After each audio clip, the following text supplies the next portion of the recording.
The train screamed before it broke. I heard that sound before I saw the wreck, before I understood what it meant. An animal note under 7 tons of steel, and then the world tipped sideways and stayed there. I was 40 yards off, cutting through the rail yard with a laundry bag over one shoulder because the west platform was faster than the road. And 1 second I was thinking about whether I had enough for eggs, and the next I was on the ground with gravel biting into my palms and the sky full of sparks. Then I was running toward it. Not away. That has always been the strange machinery in me, the part that runs toward. The third car had folded like a paper cup.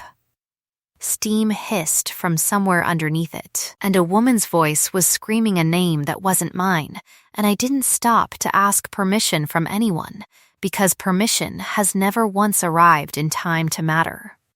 I climbed through the gap where a window used to be. Glass opened my forearm to the bone, and I didn't feel it until later. I found an old man with a crushed ankle and told him to press his own belt against it and count to 60 out loud, which gave him something to do besides die of fright. I found a boy who wasn't breathing, and I was breathing for him inside of 90 seconds, my mouth against his, counting. And when his chest finally hitched on its own, I said something to him that wasn't a word. Just relief shaped like sound. 3 years since anyone had let me touch a patient. My hands hadn't forgotten a single thing. I found her last, because she was buried last, an older woman pinned beneath a collapsed luggage rack, silver hair dark with blood at the temple, one hand still gripping a leather travel case like it mattered more than her own ribs. Her pulse under my fingers was thin and fast and wrong, the particular wrongness of internal bleeding, the kind that kills quietly while everyone is celebrating that you're still talking. "Stay with me," I said. "Don't you dare go anywhere." "What's your name?" "Isolde," she rasped. "Where is my daughter?" "Coming," I said, though I had no earthly idea if that was true. "Everyone is coming. You just have to stay rude and difficult until they get here. Can you do that?" A ghost of a laugh cracked her lips. I am extremely good at rude and difficult. I had nothing. No kit, no gloves, no gauze, only a laundry bag full of other people's bedsheets, so I tore them into strips with my teeth and packed the wound at her scalp and used my belt as a brace under the luggage rack to keep the weight from settling deeper into her chest with every breath. My grandmother's pocket watch was still clipped inside my coat. Stopped at 17 minutes past 4 the night she died, 3 years frozen on its face, but I pulled it out anyway because counting is a discipline, not a clock, and I timed Isolde's pulse against the useless hands out of 40 years of habit that weren't even mine. 91, I told her. That's better than it was 2 minutes ago. You're keeping score. I always keep score. Sirens arrived at some point, though I couldn't have told you when. Time does something else entirely when a person's blood is between your fingers. What I remember instead is the moment the world went silent around us, all at once, like a hand had been laid flat over the whole rail yard. I looked up. Black cars, a wall of guards in dark uniforms cutting through the wreckage like water parting for a blade, and at the center of them a woman who moved like the crash itself owed her an apology. She wore no crown. She didn't need one. Even torn free of her coat and running, there was a stillness to her that made the chaos organize itself around her instead of the other way around. And when her eyes found the crumpled car and the old woman pinned beneath it, something in her face went from marble to earthquake in under a second. Mother, the word broke on its way out of her. I did not know yet that I was looking at the Queen. I only knew that the air around her had gone cold and clean, juniper and something like rain on stone, and that, whatever she was about to be the reason I either kept this woman alive or didn't.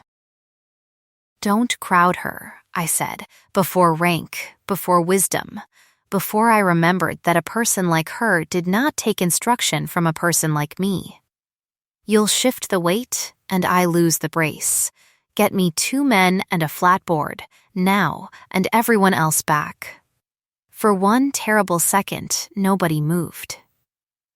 Then the queen said, "Do exactly what she says," and the whole world obeyed her. I was 27 years old, unlicensed, unbonded, working nights at a coin laundromat that smelled permanently of bleach, and I had just given an order to a monarch and watched it carried out inside 3 seconds. My hands didn't shake. My hands never shake. That has always been the one place fear cannot reach me. It waits politely until afterward, and then it comes in like a debt collector. The board arrived. We shifted Isolde in one controlled motion, and she gasped, and I said, "That's good, that's the sound of you still being alive, keep making it," and somewhere behind me I heard the queen say my name to her captain like a question, except I hadn't told anyone my name. "Ren Calder," I said without looking up, because the guard beside me had asked it aloud. "Laundress, I used to be a nurse." "Used to be," the queen repeated, low, like she was filing the phrase away to interrogate later. The ambulance doors opened. I climbed in without being asked, because Isolde's grip had not left my sleeve, 3 fingers locked into the fabric with the particular strength of someone who has decided you are the only fixed point left in a spinning world. And the queen, Thessaly Ashworth, though I did not yet have that name either, stepped up into the vehicle after us and did not sit down.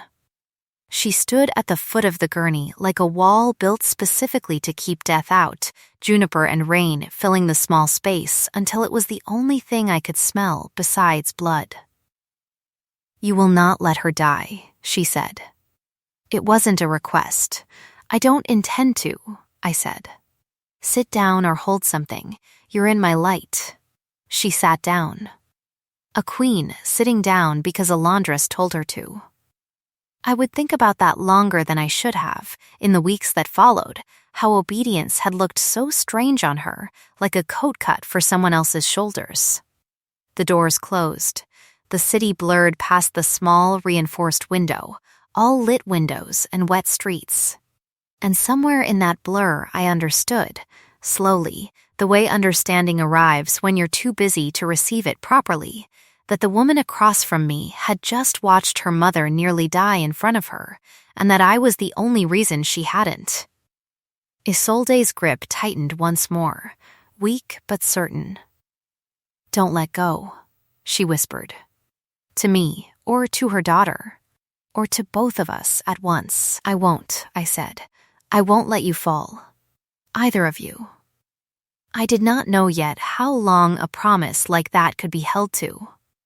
The hospital took her at a run. I ran alongside the gurney because no one told me to stop, calling out vitals to a trauma team that looked at me first with suspicion, and then, within 90 seconds, with the particular silence of professionals recognizing one of their own. I gave them everything: pulse trend, the timeline of the bleed, the 2 places I'd packed, and the 1 place I hadn't dared touch. A resident asked my credentials. I told her the truth, which was that I didn't have any anymore, and she looked at me the way people look at a diagnosis they don't like. The doors to the operating suite swallowed Isolde whole, and then it was just me, standing in a hallway that smelled of antiseptic and adrenaline, both my hands crusted rust brown to the wrist, 3 years of forced distance from this exact hallway collapsing into nothing. The queen was still there. She hadn't gone to whatever private, better waiting room existed for someone like her. She stood 4 feet from me in a torn coat, staring at the operating doors like she could will them open through sheer refusal to blink, and when she finally spoke, her voice had lost every ounce of command it had carried in the ambulance. "If she dies," Thessaly said, "I will have nothing left that loved me before I was a crown." I didn't know what to do with that. Grief has no rank. I had learned that a long time before I learned anything else worth knowing. "She's not going to die," I said. "She's furious, and she's stubborn," and she gripped my arm like she was planning to file a complaint about the ride. People like that don't die on schedule. They die on their own terms, decades from now, mid-argument. Something moved at the corner of Thessaly's mouth. Not a smile, the idea of one, filed for later use. "You know nothing about her." I know her pulse held 981 after losing that much blood, on a woman her age, without a transfusion, for 11 minutes. I know she asked about you before she asked whether she'd live. That's not nothing. That's the whole shape of a person, if you know how to read it. The Queen looked at me then, really looked, for the first time, the way you look at a locked door when you realize it might actually open. Up close, her eyes were a pale, cold gray, stormwater gray, and there was a raw place at her jaw where she'd been biting down on something unsaid for years. "What are you," she said, "that you speak to a monarch like she's a chart on a wall?" "Exhausted," I said honestly. "And covered in your mother's blood." Rank gets a little abstract under those conditions. A long beat of silence. Somewhere down the hall, a machine beeped in patient, unhurried rhythm. Someone else's crisis, someone else's night. "You will not leave this building," Thessaly said finally, "until I know whether my mother lives." I wasn't planning to. "That is not a request, Miss Calder." "I know," I said. "I gave up needing it to be one 3 years ago." She studied me another moment, unreadable, and then walked away down the corridor to stand alone at a window that showed nothing but her own reflection and the dark. I sat down on a plastic chair with my grandmother's stopped watch still in my fist, and I waited, the way I had learned to wait for other people's survival long before I ever learned to expect my own. Dawn found us both still there. The surgeon came out at 5:52 in the morning with her mask pulled down and exhaustion written plain across her face, and she said the words that changed the shape of my whole year without either of us knowing it yet. "She's going to live."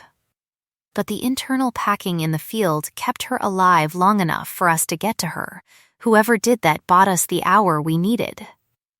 Thessaly turned to look at me across the waiting room like she was seeing me for a second time, in better light.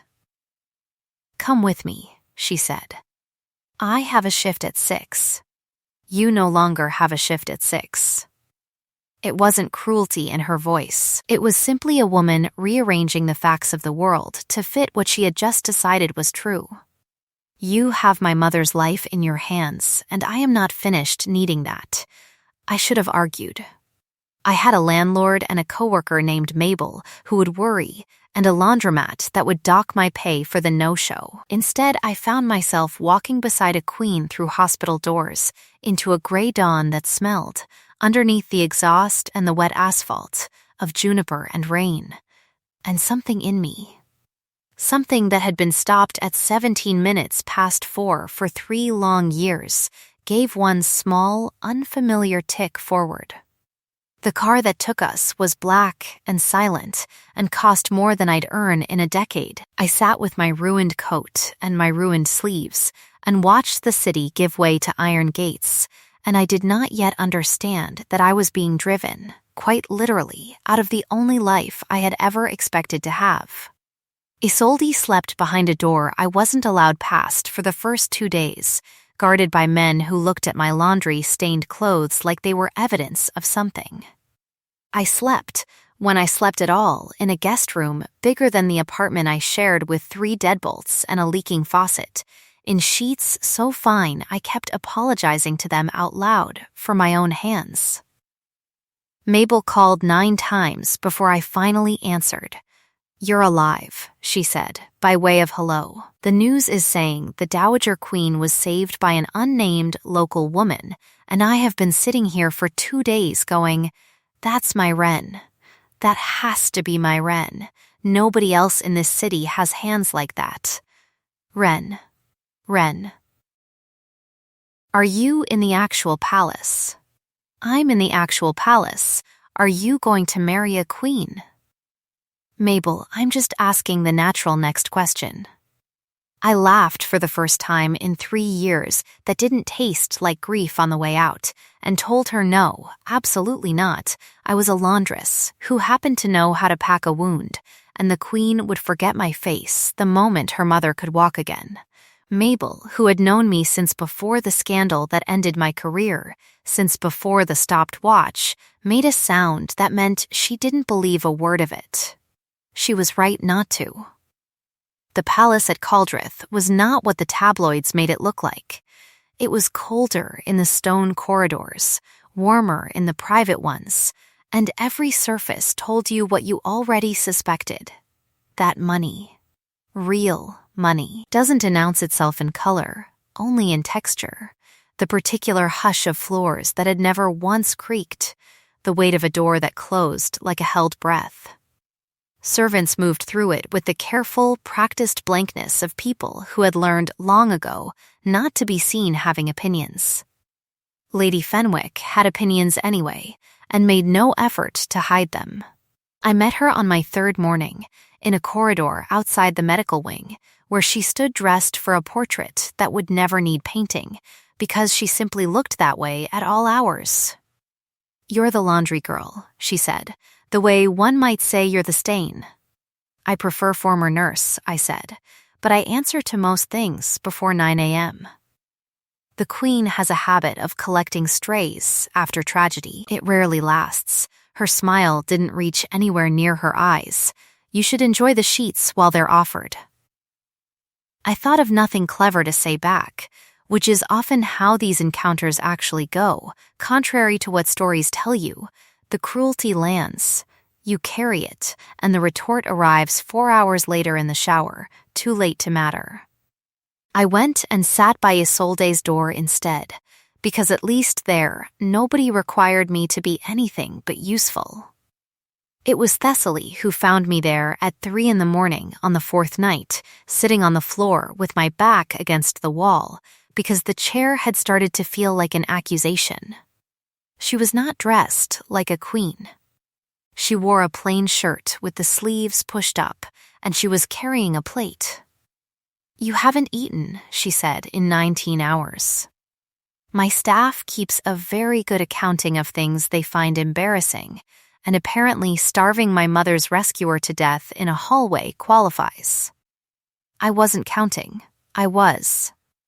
She set the plate down beside me and, after a visible internal argument with herself, sat on the floor too, which I understood later was a thing this particular queen had not done in a very long time, in front of anyone. Eggs. The kitchen was uncertain what a person who saves lives for a living prefers to eat. I told them to guess. Eggs are an excellent guess. We ate, or I ate, and she watched me eat, in the specific way of someone recalibrating an entire theory of a stranger based on how they hold a fork. Up close, in low light, I could see the fine cracks under her composure, a muscle that ticked at her jaw when she thought no one was looking, hands that had scrubbed themselves twice as raw as mine from waiting outside operating rooms, juniper and rain, closer now, warmer than it had been in the ambulance, like weather deciding whether to break. Why did you run toward it? She asked. The wreck. Most people run the other direction. It's not a criticism. I am asking because I genuinely do not understand the impulse. Because someone has to, I said, and most people are waiting for someone else to be that person first. I got tired of waiting a long time ago. That's not an answer. That's a deflection with very good posture. I looked at her. Fine. Because 3 years ago, I watched someone die because everyone in the room was more afraid of the paperwork than the patient, and I swore I'd never again let a form outrank a pulse. Is that specific enough for you, Your Majesty? Something in her face went very still. The particular stillness of a person recognizing a wound that rhymes with their own. You may call me Thessaly, she said. When there's no one else in the hall to report it, then you may call me Wren. Same terms. She did not smile. But something in her shoulders came down half an inch, and she stayed on that floor with me until the plate was empty and the corridor windows had gone from black to the deep, bruised blue that comes just before morning. And when she finally rose to leave, she paused at the door. My mother will not be released from care for weeks yet, she said. Her physicians are competent. They are also strangers to her, and she trusts almost no one who was not in that wreck with her. I am asking you to stay, not as a laundress, as the one person in this building whose hands she has already decided to trust with her life. I have a job, Thessaly, a landlord, a whole small life outside these walls. I am aware. A pause, and then, quieter, stripped of every ounce of royal weight, I am asking anyway. I thought of the laundromat, the bleach smell that never left my hands, the empty apartment with its one photograph of a grandmother who'd taught me to count pulses on her own wrist before I was 10 years old. I thought of Isolde's fingers locked into my sleeve, refusing to let go. I'll stay until she's well, I said. That's all I'm promising. Thessaly looked at me like she'd already decided that wouldn't be true, and was choosing, for the moment, not to argue. It should have stayed simple. It did not stay simple for very long. The first sign came 11 days later, in the shape of a folder Captain Rhea Ashgrove slid across a table without comment, her jaw set in the particular hard line of a soldier delivering news she wished were someone else's job. The rail authorities' report came back, she said. The derailment wasn't mechanical failure. Someone loosened 3 sets of track bolts along a 2-mile stretch, timed to a schedule only a handful of people had access to. That train was carrying the Dowager Queen home from a coastal visit that wasn't publicly announced until 6 hours before departure. Thessaly's hand went very still around her cup. Someone tried to kill my mother. Someone tried to kill the whole line of succession. Rhea said, Your mother happened to be the passenger who mattered. I sat at the edge of that conversation, feeling the temperature of the room change, and Rhea's eyes cut to me for the first time with something colder than courtesy. And there's a second matter, she said. The laundress. Wren has a name, Captain. Wren Calder happened to be 40 yards from a targeted derailment with exactly the trauma training required to keep the target alive for the 90 minutes it took the Crown to arrive. I would be failing my post if I didn't find that worth a second look. The air went out of the room.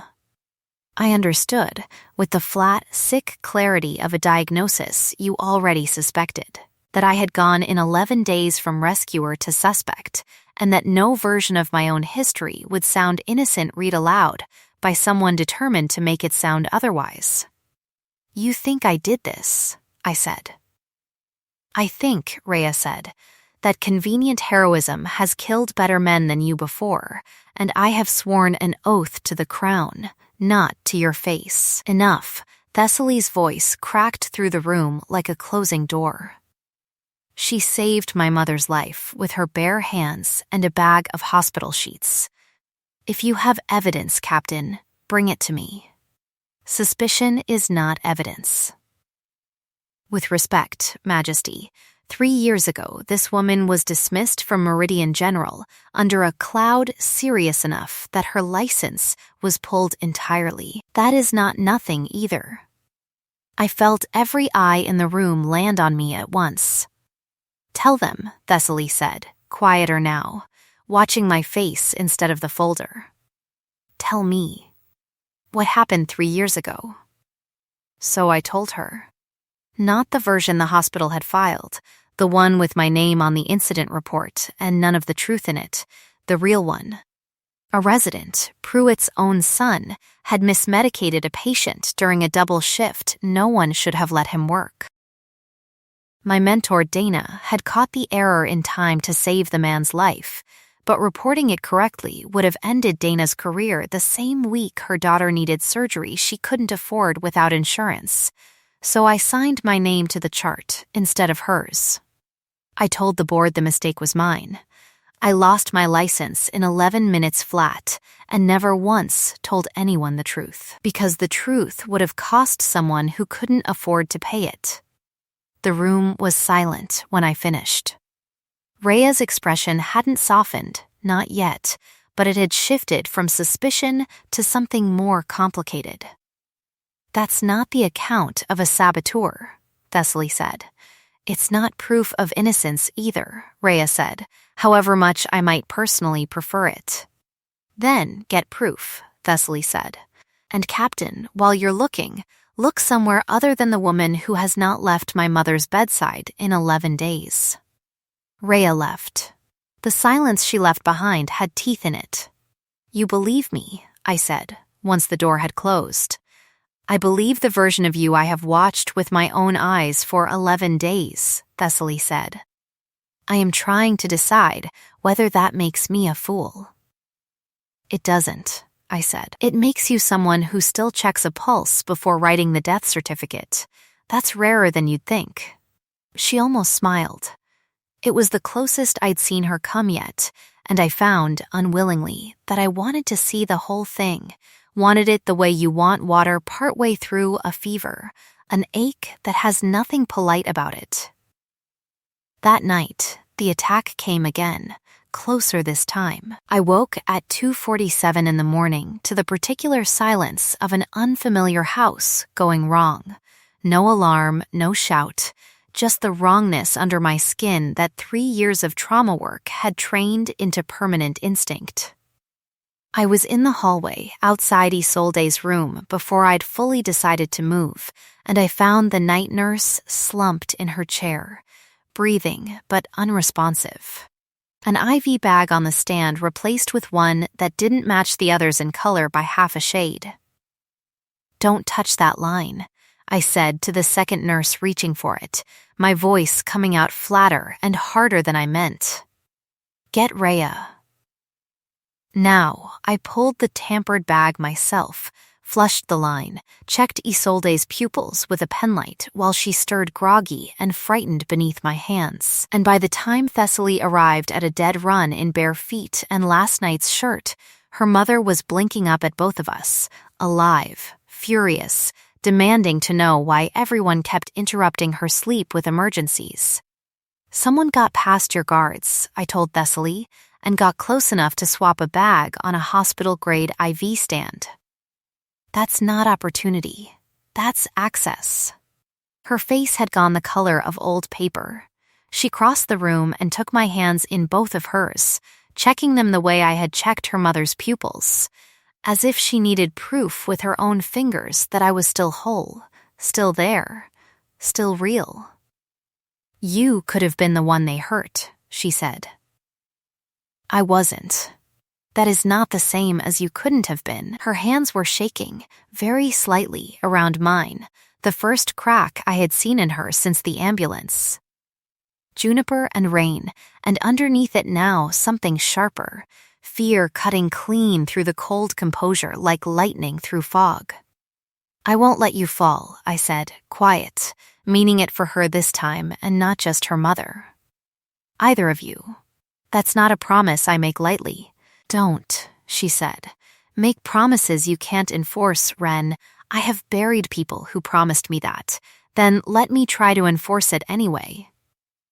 She looked at me for a long moment in that too bright hospital light, both of us undone by adrenaline and the particular intimacy that comes from standing together at the edge of someone else's mortality.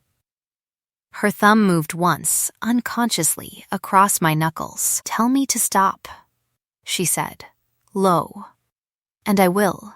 I'm not telling you to stop.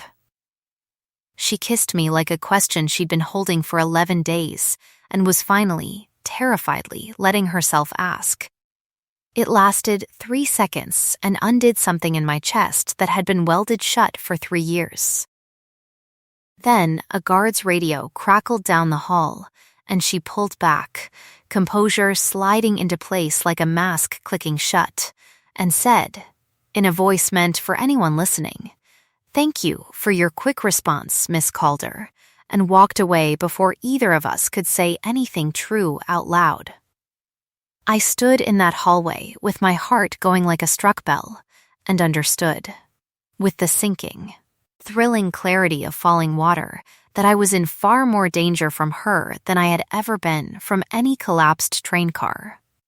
The days after the poisoned bag were the gentlest of my life, which felt, in hindsight, like a warning I should have heeded. Isolde recovered enough to sit up and terrorize her physicians with opinions about their bedside manner, and in the long afternoons while guards doubled outside every door, Thessaly began finding reasons to be wherever I was. She learned, without asking, that I took my tea the way my grandmother had taught me, chamomile gone dark, too much honey, a splash of milk that no one else in this palace would have thought to add, and by the second week a cup appeared beside me each morning, made exactly right, delivered by her own hand rather than a servant's, set down without comment, like a fact she'd decided not to draw attention to. "You didn't have to learn that," I said the 4th morning it happened. "I wanted something to be true about you that no file could tell me," she said. "Everyone here reads reports. I wanted to know you the way you'd know a patient." From the inside, we traded scars that week in the low voice people use for things that still bleed a little. I told her about my grandmother. The watch stopped at 4:17, the night she died with her hand in mine, while I counted a pulse that kept slowing no matter how hard I willed it not to. I told her I had never seen the ocean, not once, despite living 40 minutes from the coast my whole life, because there had never once been a version of my calendar with room in it for wanting something just for myself. She told me about Alara. "My wife," she said, the word coming out of her like something long buried, finally allowed air. 4 years ago. A car and a bridge and a bomb built by someone patient enough to wait 8 months for the right convoy. They never found who ordered it. I built a wall after that so thick I stopped being able to tell the difference between strength and simply not feeling anything at all. My father taught me control was the only mercy a crown could afford anyone. I believed him, because believing him meant I never had to survive losing anyone that way again. "And your mother?" "My mother," Thessaly said. And here, finally, something in her face broke open entirely, taught me the opposite, before he ever got to me. She used to say a throne with no warmth in it is just a very expensive chair. I forgot that for 4 years. I think I only remembered it again in a hallway, watching a laundress refuse to let go of her hand. I reached across the small distance between us and laid my palm against her jaw, the way I'd laid 2 fingers against 100 pulses in my life, checking for the thing underneath the surface that told the real story. "Tell me to stop," I said, echoing her. "And I will." "Don't," she said. "Don't you dare stop." What followed was slow and certain and entirely unlike the desperate 3-second kiss in the hallway. This one had time in it, had permission threaded all the way through it, her hands finding the small of my back like she was memorizing a map she intended to keep for the rest of her life, my fingers in hair she never let anyone touch uninvited. Juniper and rain gone warm, gone soft at the edges, and beneath it, faint and new, something that smelled like bread just out of the oven, which I would later learn was simply what I smelled like to her when I was happy. We surfaced only when a courier's frantic knock finally broke through. breathless, holding a printed page like it might detonate. "Majesty," he said, "you need to see the morning papers. All of them." The headline sat above a photograph of me in my old nurse's coat, 3 years younger, taken the week I lost my license. The Queen's new favorite, disgraced nurse, dismissed for medical fraud, now living in the palace.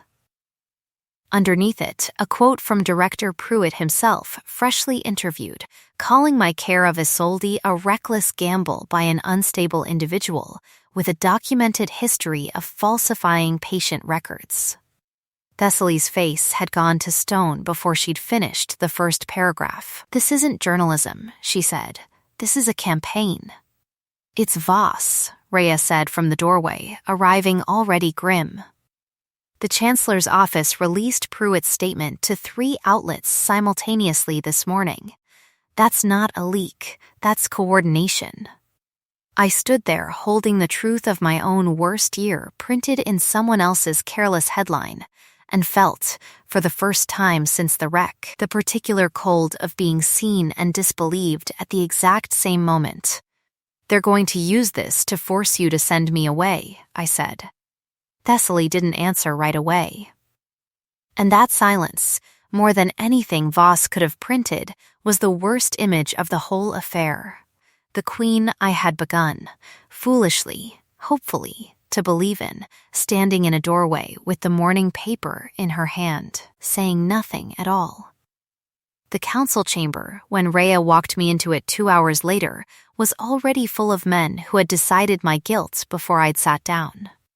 Chancellor Edric Voss sat at the head of the long table like a man who had rehearsed his own righteousness in a mirror. He was handsome in the particular way of men who have never once had to be kind to get what they wanted. Silver at the temples, a voice pitched for radio. "Miss Calder," he said, not rising. How fortunate that a woman dismissed for medical dishonesty happened to be the sole witness and sole caregiver present for 2 consecutive attempts on the Dowager Queen's life. "I saved her life twice," I said. "Once from the wreck, once from a poisoned IV line your own security failed to catch. Or discovered it because you placed it," Voss said pleasantly, "and then removed it before anyone else could examine the evidence. Very tidy. Very convenient." "That's a lie," Thessaly said, entering behind me, "and you know it's a lie, because Captain Ashgrove's own report confirms the tampered bag arrived through the East Service Corridor, a corridor accessible only to senior palace staff and members of this council." The temperature of the room changed. Voss did not flinch, which told me more about him than anything he had said aloud. "Majesty," he said, smooth as poured oil, "I understand the attachment you formed. Grief does strange things to good judgment, but the throne cannot be seen sheltering a discredited commoner accused of endangering the royal line, whatever her charms. For the stability of the crown, I must insist she be removed from these grounds pending a full inquiry." "You must insist," Thessaly repeated, very quiet. "The council will insist, Majesty, if you will not." I watched something in Thessaly's face close like a door I had only just been let through. She looked at me. And for one unbearable second, I saw the old wall come back up, brick by brick. Not because she believed Voss, I understood that even then, but because a queen with an unproven accusation hanging over her mother's would-be murderer could not be seen defying her own counsel over a woman 3 months into her life, not without risking the exact instability that had nearly gotten her mother killed twice already. "Escort Miss Calder to guest quarters under guard," Thessaly said, pending the captain's investigation. Thessaly, her name came out of me smaller than I wanted it to. "It's procedure," she said, and her voice had gone back to the flat, cold register she'd used the first night I met her, the register that had nothing warm left in it at all. Nothing more. It felt like a great deal more. Rhea walked me out herself, her jaw tight, and if I hadn't been so busy holding my own spine straight in front of Voss's satisfied little smile, I might have noticed that her grip on my arm was gentler than procedure required, and that she did not look at me the way she had 11 days earlier, like a threat. She looked at me the way you look at someone you've started, against your better judgment, to believe. They put me in a room with a guard outside the door and no window that opened, and I sat on the edge of an unfamiliar bed with my grandmother's stopped watch in my fist, and I understood, with a grief that had nothing dramatic in it at all. Just a flat, gray certainty that I had let myself want something I had no business wanting, and that wanting it had cost me everything twice now, my license the first time, and now it seemed whatever this was. The watch had never once, in 3 years, ticked. I don't know why I expected it to start now. 3 days in that room taught me more about the situation than anyone intended. Meals came from the kitchen, which meant they came through the same corridor Isolde's 4 fee bags had come through, which meant I had time, guarded and idle, to think about access the way I used to think about differential diagnoses, not who benefited from suspicion falling on me, but who benefited from it landing anywhere except themselves. Isolde herself sent word twice through a maid loyal enough to risk it, blunt notes in an old woman's furious handwriting. This is absurd, and my daughter is being a coward about her counsel instead of her heart. Hold on. On the 3rd night, Rhea came to my door alone, no other guard in sight, and set something down on the small table without a word, a folder. And beside it, oddly, her own late sister's stethoscope, worn smooth at the earpieces. "I don't hand this out," she said. "I've carried it 11 years and never once thought I'd meet anyone who deserved to borrow it." "You do. Not because you're innocent, though you are, and I've known that for 2 days now and been too proud to say it, but because, in 11 years serving this crown, I have never once seen the Queen wait outside a door the way she's waiting outside yours right now, on the other side of a hallway she isn't allowed to cross either, because she gave the order herself and won't rescind it in front of the council." I looked at the folder. Inside were maintenance logs from the Rail Authority, cross-referenced with palace service rosters, Voss's signature, twice, authorizing unscheduled track inspection access on the exact stretch of line that failed, 4 days before the derailment. A second page showed a payment, routed through 3 shell accounts, into an account belonging to one Director Pruitt of Meridian General, dated the week before my old license was pulled. "He's been paying Pruitt for years," I said slowly. The shape of it opening under my hands like a wound, finally understood. Not because of me. Because Pruitt's cover-ups made him useful, a man who'd bury inconvenient truths for money. Voss kept him on retainer in case he ever needed a discrediting story fast. My firing wasn't random. It was inventory. He kept me on the shelf for 3 years in case he ever needed a disgraced nurse to blame for something. "That's my read too," Rhea said. "I need you to walk this through with me. Medically, the timeline, the access windows, all of it, in language a tribunal will believe from an expert rather than a suspect." "I'm not licensed anymore. You will be," Rhea said. "By the time this is over, or I will personally escort Director Pruitt to explain to a room full of cameras exactly why he isn't." She held the door. "Come on, Calder, let's go save the woman who's been standing outside your door for 3 nights refusing to eat." Thessaly was there when I stepped into the hallway, not composed, not the winter crown the tabloids liked to print, just a woman who hadn't slept, who crossed the distance between us in 4 strides and stopped herself half a foot short, like she wasn't sure she still had permission. "I let them take you," she said. "I told myself it was strategy. It wasn't. It was fear wearing strategy's coat, and I am ashamed of it." You have 3 days to make it right, I said, starting now. Her mouth curved, small and real. Tell me how.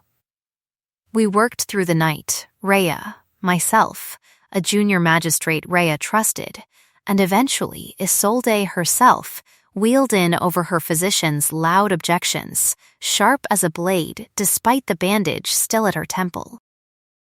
By dawn, we had a case. What we didn't have was Voss himself, cornered, until Thessaly walked into the council chamber at 7 in the morning and laid the folder on the table in front of him without a word. He looked at it for one long second, and something in his composure finally slipped. "This is fabrication," he said, too quickly. "The account numbers aren't fabricated," Thessaly said. "Neither is your signature. Neither is Director Pruitt, who is currently in a room down the hall answering questions he has no further incentive to lie about, given that you've stopped paying him now that his usefulness has expired." She leaned forward, both hands flat on the table, and for the first time I saw the full weight of what a queen looked like when she stopped restraining herself. "You murdered my wife 4 years ago, and I could never prove it. You nearly murdered my mother to finish what you started, and you tried to burn an innocent woman's name to the ground to cover your own tracks. That ends this morning." Voss's hand moved towards something at his belt, a blade or a weapon I never saw which, because Rhea's men had him on the ground in under 2 seconds, but not before he lunged, wild, toward Thessaly, and I threw myself into the gap between them on pure reflex, the same reflex that had sent me climbing through a broken window 3 months earlier and took the blow meant for her across my shoulder instead of her ribs. It hurt less than the running toward it ever does. "Now we're even," I gasped, on the floor, Thessaly's hands already at the wound, checking it with the same desperate thoroughness I'd once used on her mother. "We were never keeping score," she said, voice cracking. "I always keep score," I said, and even in pain I managed to smile, because it was true, and because she remembered.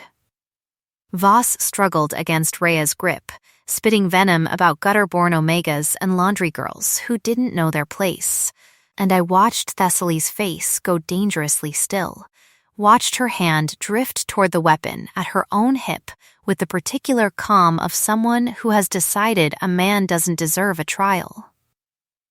"Don't," I said, catching her wrist. "Not like this. Not with your hands. Give him to the law, not to your grief."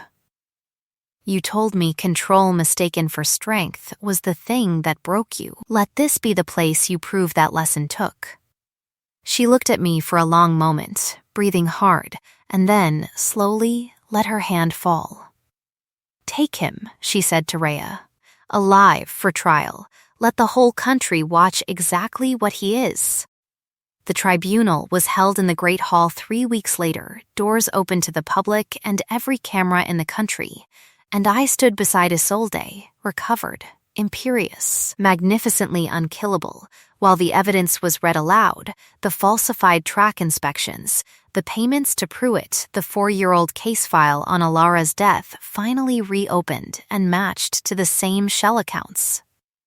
Voss said nothing in his own defense, because there was nothing left to say that wouldn't have convicted him faster. Pruitt's confession came separately, smaller, uglier, a man trying to save what remained of himself by naming everyone who'd paid him, admitting on record that the medication error 3 years ago had been his own son's, that he'd let an innocent nurse take the fall because she was an unbonded omega with no family influential enough to fight back, and that Voss had simply been the first to notice how useful a discredited woman with real medical skill might one day become. I watched the room that had printed my disgrace across its front pages 3 weeks earlier go very quiet, and then, slowly, begin to look at me differently. Lady Fenwick, seated near the back, would not meet my eyes at all. "Miss Calder's medical license," the presiding magistrate said, "is hereby reinstated in full, with the court's formal apology for the injustice of its original suspension." Isolde reached over and took my hand, right there in front of the cameras. "Just a laundress," she said, loud enough to carry, to no one and everyone. There is no just in a woman who held my blood inside my body with her own 2 hands and refused to let go. I have met soldiers with less courage. That evening on the terrace overlooking gardens gone violet with dusk, Thessaly found me exactly where I'd found myself, hiding from all the attention, leaning on a railing, watch in hand, still stopped, still silent. "You saved us both," she said. "Twice, in ways that will be in the history books whether either of us likes it or not." "I didn't do it for the history books." "I know."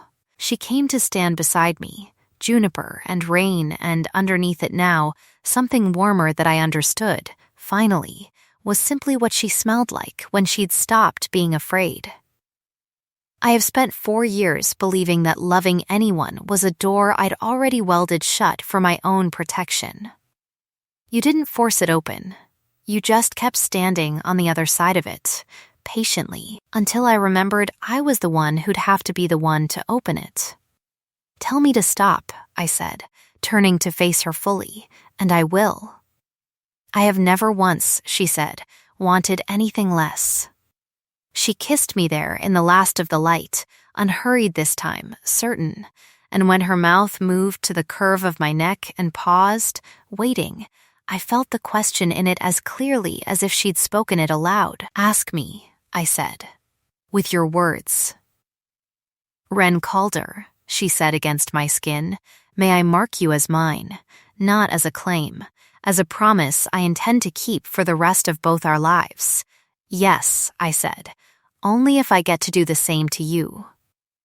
The bite, when it came, was gentle and certain and nothing at all like the violence the stories always warn you about. A single sharp, bright pulse of pain that dissolved almost instantly into something warmer, some new channel opening between us that let me feel, faint and unmistakable, the echo of her relief where my own had been a moment before.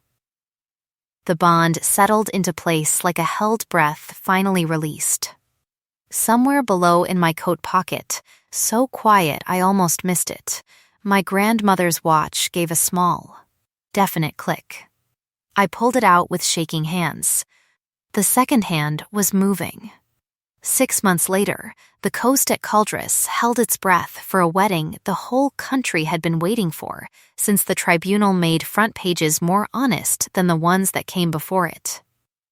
It was small, by royal standards, Isolde in the front row in a scandalous amount of turquoise, loudly informing anyone nearby that she had personally arranged the seating to keep Lady Fenwick as far from the altar as geography allowed.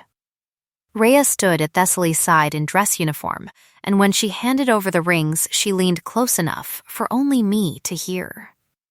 "In 11 years," she said, "I never once saw her wait for anyone.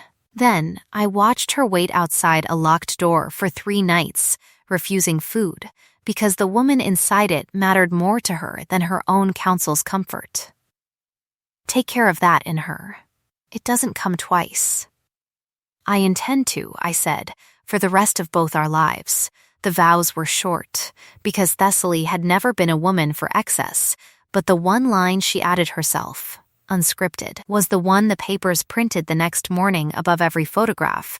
I built a crown out of control, because I believed it was the only mercy I had left to offer. She taught me love was never biology, and never obligation.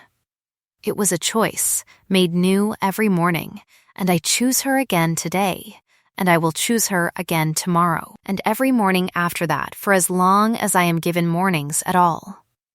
There was a small box, too, kneeling on the sand after the ceremony had scattered into laughter and champagne, and Isolde loudly heckling the photographer. Not a ring this time, since we'd already exchanged those at the altar, but my grandmother's watch, cleaned and repaired by the palace's finest clockmaker. The crystal replaced, the case engraved on the inside, where only I would ever see it, every second on purpose. You kept it, I said, throat tight. I had it running properly the week after the bond settled, Thessaly said. I was waiting for the right morning to give it back to you whole. Director Pruitt lost his license and his position within the month, his name struck from Meridian General's records with the particular thoroughness reserved for men whose crimes embarrass an entire institution. Voss was sentenced to the full weight the law allowed for treason and 2 counts of attempted regicide, stripped of every title he'd ever held. And Lady Fenwick, quietly and without ceremony, found her invitations to court simply stopped arriving. No scandal, no headline, just a slow, permanent absence from every room that mattered. Dr. Aldrich Bell, who had once courted me gently and been let down just as gently, sent a wedding gift and a letter wishing us well with no bitterness in it at all, and I was glad. In the end, that kindness had cost him nothing and gained him a friend instead of an enemy. A year on, the clinic I opened in the old rail district, funded quietly, insisted on loudly, by a queen who refused to let me argue about the cost, treats anyone who walks through its doors regardless of what they can pay, and its first hire was Mabel Finch, who discovered to everyone's surprise but her own, a genuine gift for triage intake, and an even greater gift for terrorizing patients into taking their medication on schedule. Isolde visits every week, ostensibly to check on the clinic's ledgers, actually to eat all the biscuits and complain that her daughter never visits enough, which isn't true, and everyone in the room always lets her say it anyway. This morning, I woke at dawn in a bed that overlooks the sea I had never once seen before the year my whole life changed. Thessaly's arm heavy and warm across my waist. The watch ticking quiet and steady on the nightstand between us, keeping its own soft time against the sound of the tide. She stirred, pressed a kiss to my shoulder where the mark had long since healed into something neither of us ever tried to hide, and murmured, half asleep, the words that had become ours somewhere in the wreckage and never once stopped being true. I won't let you fall. I have thought often, since that first screaming night at the rail yard, about the particular arithmetic of being overlooked, how the world will let a woman disappear into bleach and double shifts, and other people's forgotten names for years, and never once notice what it lost, until the night it needs her hands the most. I was invisible for 3 years because it was convenient for everyone but me. I am not invisible anymore, not because a crown was placed on my head, but because someone finally stayed long enough to look. Being seen was never the reward, it was only ever the beginning. The end.